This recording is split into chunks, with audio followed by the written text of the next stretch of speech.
The Supreme Court gives the okay to enact Trump's ban on transgender troops. Let's break it down. I'm Dave Aronberg, former state attorney for Palm Beach County, aka the Florida lawman here on Legal AF. Even though two federal court judges, one appointed by President Biden, another one appointed by President George W. Bush, both blasted Trump's policy banning transgender service members, the U.S. Supreme Court decided to lift the stay on the implementation of the ban. So the Supreme Court said it's game on, and it really is foreboding for when this case eventually gets to the Supreme Court on a substantive basis, because you had two lower court judges who, when it comes to the Ninth Circuit, were affirmed on their stay, getting overturned by the Supreme Court. And I think the foundation of the decision is purely based on extreme deference that the High Court is showing to the Commander-in-Chief and the Secretary of Defense, even if their policies are based on animus, discrimination, false stereotypes. I mean, the government couldn't even come up with any examples that being transgender in the military causes problems to military readiness or morale or anything like that. In fact, we now have, as the federal court judge appointed by George W. Bush, Judge Settle, has said that we now have years of concrete evidence that transgender individuals have served extremely well in our armed forces. In fact, one of the plaintiffs had been a pilot for 17 years, and the U.S. government has invested $20 million in her. $20 million to train her, to make sure that this person was able to perform their task properly. And now that goes by the wayside, because now she and all the others are going to start being discharged. We're talking about 4,200 people in the military who have performed capably, who now will be let go, and that's going to hurt their divisions. That's going to hurt morale in itself, because these are people who have performed not only extremely well, but also have the respect of their colleagues. This was never an issue of troop morale or anything like that. So all of a sudden they're going to see their colleagues leaving because of what? Because of status. Because of status that didn't matter just a week ago. Like a week ago they could perform just fine, but now they're incapable because the administration has based its policy on a ruse, on this concern about the medical condition of gender dysphoria. Now, what's interesting about that is, if the administration had just come out and said, we're discriminating against transgender individuals, I think it probably would have been different with the courts. I think that just coming out and saying, we just don't like these people, which is what is really motivating us. But I think that would have been unacceptable. So instead, they came up with a ruse that said, we've just decided that gender dysphoria is something that is a medical condition that we are not going to allow in the military, even though it doesn't affect their military readiness, doesn't affect your ability to jump out of an airplane or climb over a wall or do anything else. It's not like a heart condition. It's not like flat feet. I don't know if flat feet is still something that disqualifies you from the military. I've got flat feet, but they're likening it to a medical condition, even though there's no medical evidence that says, yes, this is like a heart condition that will make you unable to serve in our U.S. military. So the judges had to see through that ruse, and yet they decided we're just going to defer to the commander-in-chief. And, what is especially upsetting about this is that this ban is broader than the original ban that Trump implemented in his first term. Back in the first term, Trump implemented a similar ban, but it had exceptions. It actually exempted individuals who had already transitioned. And so those people, if they're already in the military, if they're active duty and they had already transitioned, they were allowed to stay. Not anymore.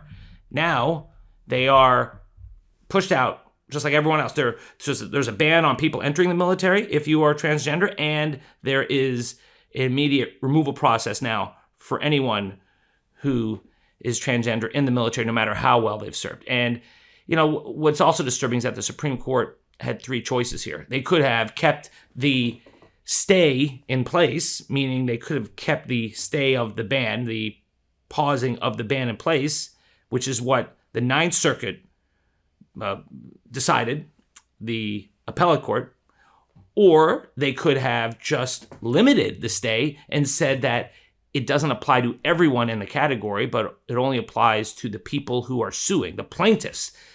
They cannot be discharged from the military. We're going to keep the stay as to them, but not to everyone else.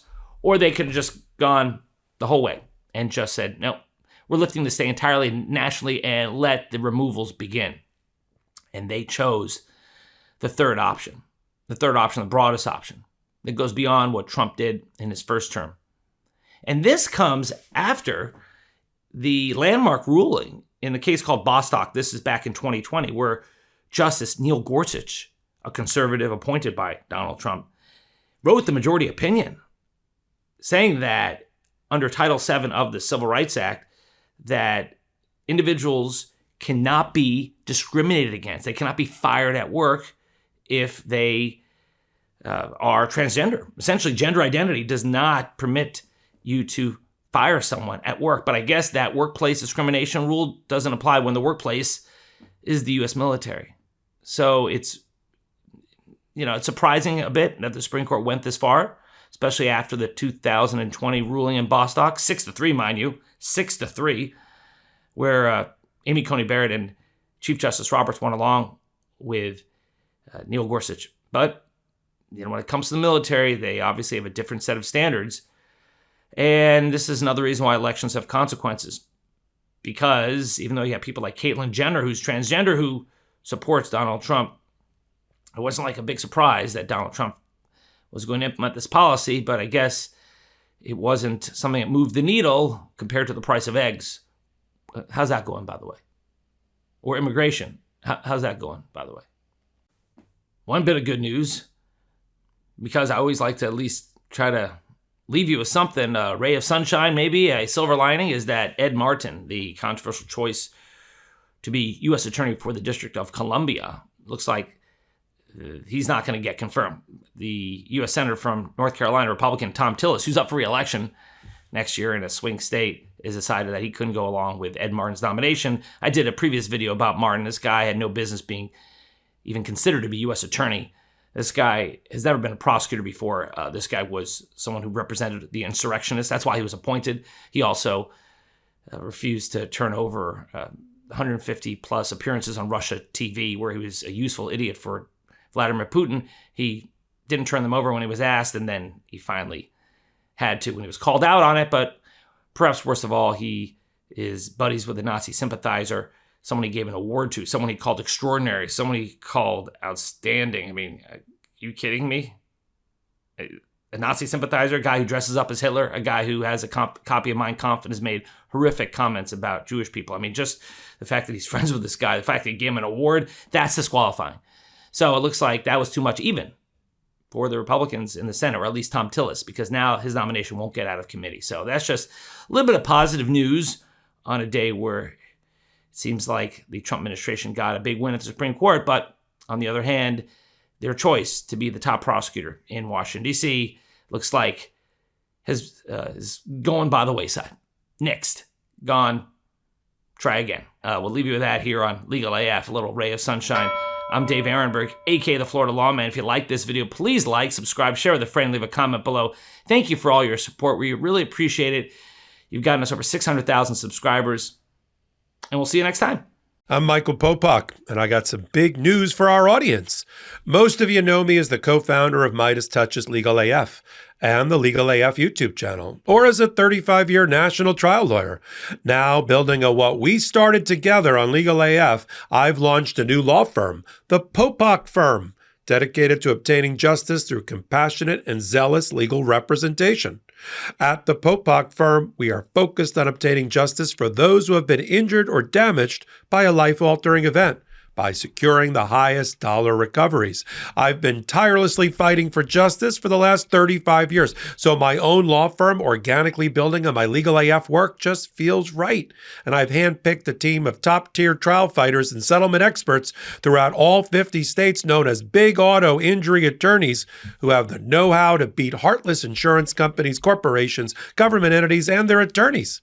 Big Auto's attorneys working with my firm are rock stars in their respective states. complaints and collectively responsible for billions of dollars in recoveries.